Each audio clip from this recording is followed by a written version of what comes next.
उपचुनाव हुए उसमें हम लोग हारे, लेकिन 20 के चुनाव में हमने सरकार बनाई, तो इसी तरह से 25 में भी आएगा। ये जब चुनाव असली फेज चुनाव होता है जब क्योंकि बीमा भारती जी चले से सांसद बनने और अपना भी सीट खो चुके हैं। देखिए, इसी को कहते हैं अति महत्वाकांक्षा में, जैसे कहा जाता है कि बहुत तेज नहीं बनना चाहिए। अच्छा। नीतीश कुमार जी का प्यार मोहब्बत आशीर्वाद मिल रहा था, आशीर्वाद उनको मिला, विधायक हुए, आशीर्वाद मिला, विधायक हुए, मंत्री भी हो गए।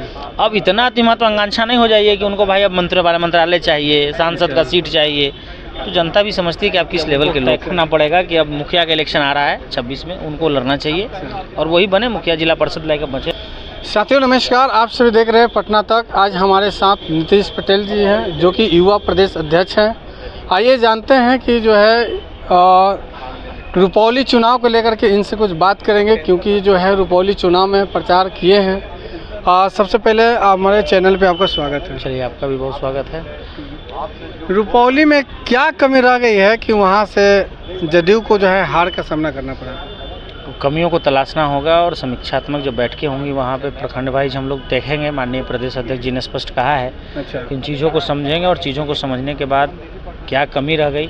एक चीज़ तो समझ में आ रही है कि जो राष्ट्रीय जनता दल के वोटर थे उन्होंने शंकर सिंह जो जीते हैं उनको बधाई भी देते हैं। चलिए, उन्होंने जीता है चुनाव को, उनके सर शिफ्ट किया, तो ये चीज़ें थोड़ा पॉलिटिकली हम लोग मिसमैनेजमेंट कर पाए। वहाँ पे मिस हमारा कैलकुलेशन रहा और महज कुछ हज़ार वोटों से हम हारे हैं, 4-5 हज़ार वोट से हारे हैं। अच्छा। तो ये कैलकुलेशन करेंगे। और 25 है उपचुनाव में, ऐसे भी हम लोग हमेशा उपचुनाव जब हुआ है हमारे अच्छे आंकड़े नहीं है उपचुनाव के जनता यूनाइटेड के, लेकिन जब उसके बाद फाइनल जब इलेक्शन होते हैं 25 के जब होंगे, आप देखिएगा 20 के पहले भी जब उपचुनाव हुए उसमें हम लोग हारे, लेकिन 20 के चुनाव में हमने सरकार बनाई, तो इसी तरह से 25 में भी आएगा। ये जब चुनाव असली फेज चुनाव होता है जब लहर बनता है तो अच्छे चुनाव होते हैं। उपचुनाव छोटे छोटे मार्जिन और छोटे छोटे लोकल मुद्दों पर वो चुनाव लड़ा जाता है और उस समय वो मुद्दा वो बड़ा नहीं रहता है, चूँकि क्षेत्रीय एक सीट का चुनाव होता है, तो कैलकुलेशन गड़बड़ाता है। इसलिए कोई बहुत हतोत्साहित की जरूरत नहीं है। हाँ, समीक्षा होगी कि कमी कहाँ रही है, और हम फिर से कहेंगे कि राष्ट्रीय जनता दल को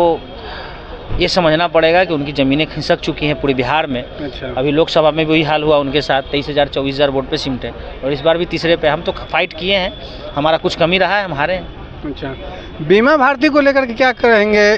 क्योंकि बीमा भारती जी चले से सांसद बनने और अपना भी सीट खो चुके हैं। देखिए, इसी को कहते हैं अति महत्वाकांक्षा में, जैसे कहा जाता है कि बहुत तेज नहीं बनना चाहिए। अच्छा। नीतीश कुमार जी का प्यार मोहब्बत आशीर्वाद मिल रहा था, आशीर्वाद उनको मिला, विधायक हुए, आशीर्वाद मिला, विधायक हुए, मंत्री भी हो गए।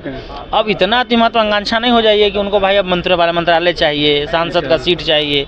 तो जनता भी समझती है कि आप किस लेवल के लोग हैं, किस लेवल के लोग थे, ये तो पता चल गया। कहीं यही कारण रही हो कि तीसरी स्थान पे चले गए। अब उनका राजनीति, अब उनको तय करना पड़ेगा कि अब मुखिया का इलेक्शन आ रहा है 26 में, उनको लड़ना चाहिए और वही बने मुखिया, जिला परिषद लेकर बचे हैं वही लड़ें। अब तो विधायकी और ये तो पार्टी के आधार पे थी, उन्होंने लोकसभा भी लड़ के देख लिया, विधानसभा भी लड़के देख लिया, और जनता ये जानती है जो नीतीश का नहीं वो जनता का नहीं। अच्छा अच्छा। ये पप्पू यादव जी का जो है सांसद के चुनाव जब लड़े थे तो उनके जो है विपक्षी जो है बीमा भारती ही रहे थे आरजेडी से, उनको टिकट नहीं दिया गया जिसके कारण वो निर्दलीय जीते हैं। ठीक है, आज वही पप्पू यादव जी उनका प्रचार किए और जो है चैनल पे आकर के जो है हाथ जोड़े और बोले कि हमको माफ़ कीजिए, जो है बीमा भारती को सपोर्ट कीजिए। उनके लिए क्या करना चाहेंगे? देखिए, राष्ट्रीय जनता दल पूर्णिया में, रुपौली में खास करके ये चीज़ दिखाया है कि उसका नेतृत्व नहीं, वहाँ पप्पू यादव के भरोसे चुनाव लड़ रही थी। थोड़ा स्टॉप